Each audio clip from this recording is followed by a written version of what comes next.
I literally just got out of the movie. Holy shit. That was a lot of movie right there. Let's start with the positives, because there's more negatives, but let's start with the positives, okay? The cinematography and the execution of music during scenes was phenomenal. Anya Taylor-Joy as Sandy was mesmerizing and hypnotic. And our lead, Ellie, played by Thomasin McKenzie, she does a solid, fascinating job. You know, when you're watching her act, you can tell she's giving it everything that she's got. And shout out to Jack, played by Matt Smith. Like he just had like a swagger to him, you know, real handsomeness. I feel like he really dominated his performance as well. And first off, when I saw this movie, it just occurred to me I didn't really know anything about it. You know what I mean? But I love Edgar Wright, so it's like I'm there, day one, and here we are. Holy shit! The way, like, there's a moment where we see Ellie, she's being driven through downtown, and the way that we're looking up at the lights and the building logos and the cityscape, it's just like, whoa! The cinematography is gorgeous.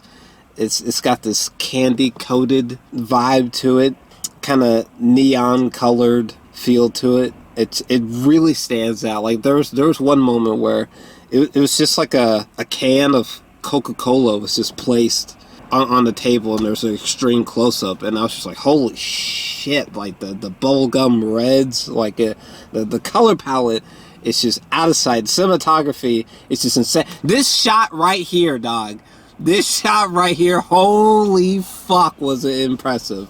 My God, it was gorgeous. It was like something you would see out of a Tarantino movie.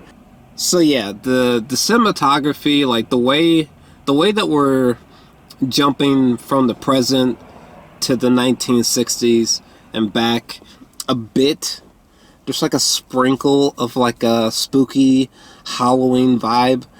There certainly are moments that are startling or disturbing or, a bit eerie for sure. Here's my thing. I think that's definitely all of the positives, but positives aside, I feel like this movie is just real messy in almost all areas outside of those positives. The character of Eloise, like her character, she's so painfully awkward. Most of her performance is her just shrieking and shouting intensely into the camera. It's hard for me to really vibe with her because that's mostly is her performance. It's her running around bug-eyed like she's strung out on drugs or something like that. And honestly, a lot of times she just came across as just annoying. Like a lot of times I just wanted her to just get your bearings together. Like just calm down. Like this fucking shit. God damn it, dude.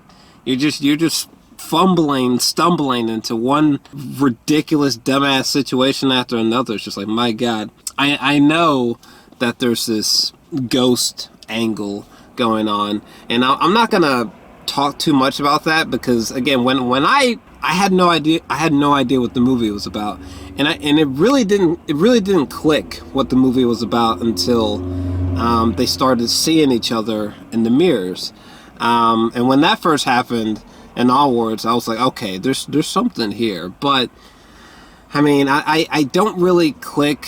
I'm not too wowed or interested by the main character, unfortunately.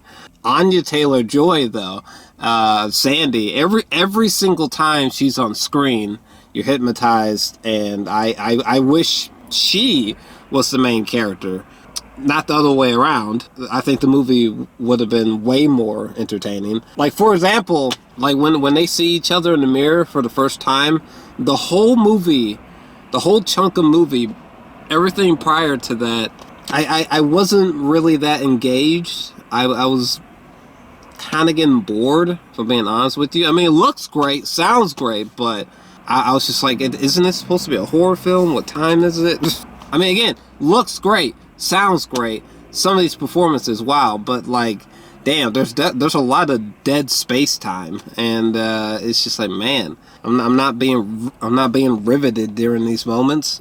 The stuff where they're looking at each other through the mirrors, that's just insane. Again, this movie on a technical level, like the technical wizardry at work, particularly in those scenes, was like goosebumps inducing. I'm not sure what the fuck was going on behind the scenes during these moments, but like, whoa. I've never seen anything like that before. And there's some ghost imagery of like men that are like spirits, and I'm like, I'm not sure, I'm not exactly sure what's going on visually. There's one moment where like they were simulating, like, you know, Anya being really drunk. The way that her vision was blurred, I was like, that's happening practically. I'm not exactly sure how, but that's happening practically. So like, yeah, visually it's like the sound design and these musical like moments are overwhelming. I feel like the main character is pretty weak, especially as we get into the third act, and there's a big twist in the third act, and there's a fire, and right around there I was like, you've kind of just become basically almost every horror film ever made in the ending.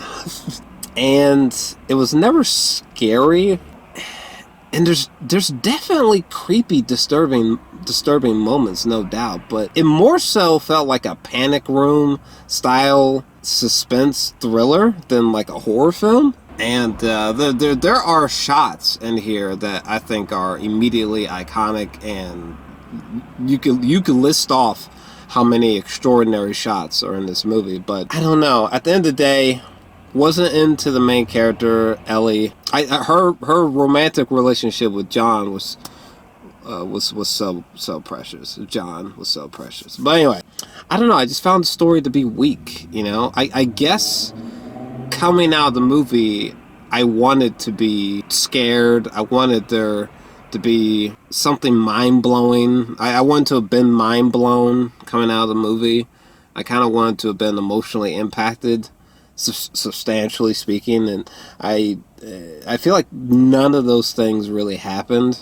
I don't know. I feel like I should be like, whoa, that was so scary. Whoa, there was brain-busting twists and turns. Whoa, the main character is gonna be iconic, like the main character Taxi Driver. It's like I'm not getting any of that. The mystery element that the main character is trying to crack, I mean, it's interesting, but I feel like the director could have done more with it. Like, for some reason, this movie just feels like a weaker, less interesting version of Prisoners, but just directed otherworldly. Like, technically, sound-wise, everything is stellar and just out of this world, but from a story standpoint, it just seems like a boring, not as good version of Prisoners from Denis Villeneuve. This should have been like Edgar Wright's Suspiria, and instead, I just thought the story was... Unfortunately, I don't love it. Personally, I'm feeling a 6 out of 10 for this one.